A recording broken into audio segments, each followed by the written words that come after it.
Hi friends, வணக்கம் and welcome back to our channel. இன்றைக்கி நம்ம இந்த வீடியோவில் எதை பற்றி பார்க்க போகிறோம் அப்படின்னு பார்த்தீங்கன்னா, நம்ம வந்து சொந்த ஊரை விட்டு திருப்பூருக்கு ரெண்ட்டுக்கு தனியாக வீடு எடுத்து நம்ம வந்து திருப்பூர் சைடு வந்திருக்கோம். அந்த வீடு தான் நம்ம இன்றைக்கி பால் காய்ச்ச போகிறோம். பால் காய்ச்சிட்டு அதுக்கப்புறம் நம்மளோட வேலையை ரொட்டீனாக செய்ய போகிறோம். நம்ம வந்து ஃபஸ்ட் டைம் ரெண்ட்டுக்கு இந்த மாதிரி வெளியே வந்து வாடகை கொடுத்து இருக்க போகிறோம். நம்மளோட ஹோம் டூர் பார்க்கணும் அப்படின்னு நினச்சிங்கன்னா மறக்காமல் கீழே கமெண்ட் பாக்ஸில் மென்ஷன் பண்ணுங்கள். இப்போ தான் நீங்கள் ஃபர்ஸ்ட் டைம் என்னுடைய சேனலை பார்க்குறீங்கன்னா மறக்காமல் சப்ஸ்கிரைப் பண்ணி வச்சுக்கோங்க. அப்போ தான் நம்ம போடுற தொடர்ந்து எல்லா வீடியோஸுமே உங்களுக்கு நோட்டிஃபிகேஷன் ஆகும்.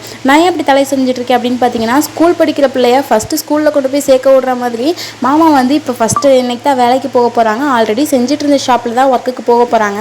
ஆனாலும் எனக்கு வந்து ஃபஸ்ட் டைம் வந்து அவங்க வேலைக்கு போகிறத பார்க்குறது ரொம்ப எக்ஸைட்மெண்ட்டாக இருந்துச்சு. அது மட்டும் இல்லாமல் ஏன் அப்படின்னா, அங்கெல்லாம் ஒர்க் பண்ணிகிட்டு இருந்தப்போ ஃபுல்லாகவே டே ஃபுல்லாகவே என் கூட இருக்கிற மாதிரி இருக்கும். பட் இங்கே வந்து அப்படி இல்லை. காலையில் 9 மணிக்கு போனாங்க அப்படின்னா நைட்டு 9 மணி ஆயிரும் வர்றதுக்கு. அதனால் என்னமோ எனக்கு ஃபீலிங்ஸாக ஏதோ ஒரு மாதிரியே இருந்துச்சு. இப்போல்லாம் என்னன்னே தெரில, தம்பி வந்து யார்கிட்டையுமே போக மாட்டான், என்கிட்ட மட்டுமே தான் இருக்கிறான். அவங்க அப்பாட்ட கூட போக மாட்டான்.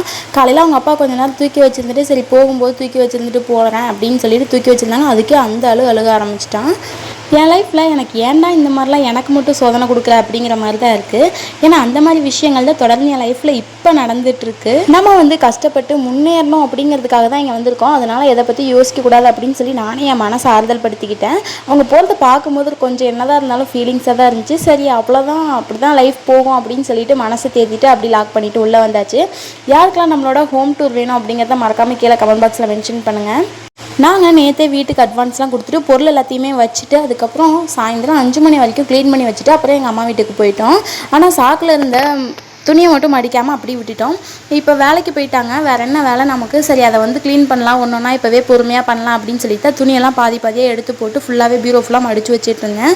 தம்பி தூங்குற டைம் மற்ற வேலையை பார்த்துக்கலாம், தம்பி முழிச்சிருக்கும் போது அவங்க கூட சேர்ந்து விளையாண்டுக்கிட்டே அப்படி துணியை மடித்து வச்சிடலாம் அப்படின்னு சொல்லிட்டு தான் நான் இந்த வேலையை பார்த்துட்ருக்கேன். அப்புறம் ஈவினிங் டைம் ஆயிடுச்சு. அதனால் நான் வந்து இப்போ மாவு வாங்கிட்டு வந்து தோசை சுட்டுக்கலாம் அப்படின்ட்டு இருக்கேன். அதனால தான் சரி தக்காளி சட்னி வச்சுக்கலாம். ஆல்ரெடி சாம்பார் காலையில் வச்சுட்டேன், சாம்பார் இருக்குது, ப்ளஸ் தக்காளி சட்னி வச்சுக்கிட்டோம்னா காலையிலேக்கு சேர்த்து வச்சுக்கலாம் அப்படின்னு சொல்லி தான் பிளான் போட்டிருக்கேன். நான் அடுக்கி வச்சிருக்கிறது எப்படி இருக்குது, அப்புறம் எங்களோட ஹோம் எப்படி இருக்குது அப்படின்னு பார்க்கணும்னு நினச்சிங்கன்னா ஃபுல் வீடியோ லிங்க் வந்து நான் கீழே டிஸ்கிரிப்ஷனில் கொடுக்குறேன். மறக்காமல் கிளிக் பண்ணி வாட்ச் பண்ணிக்கோங்க. சரி பாய் ஃப்ரெண்ட்ஸ், நெக்ஸ்ட் வீடியோவில் பார்க்கலாம்.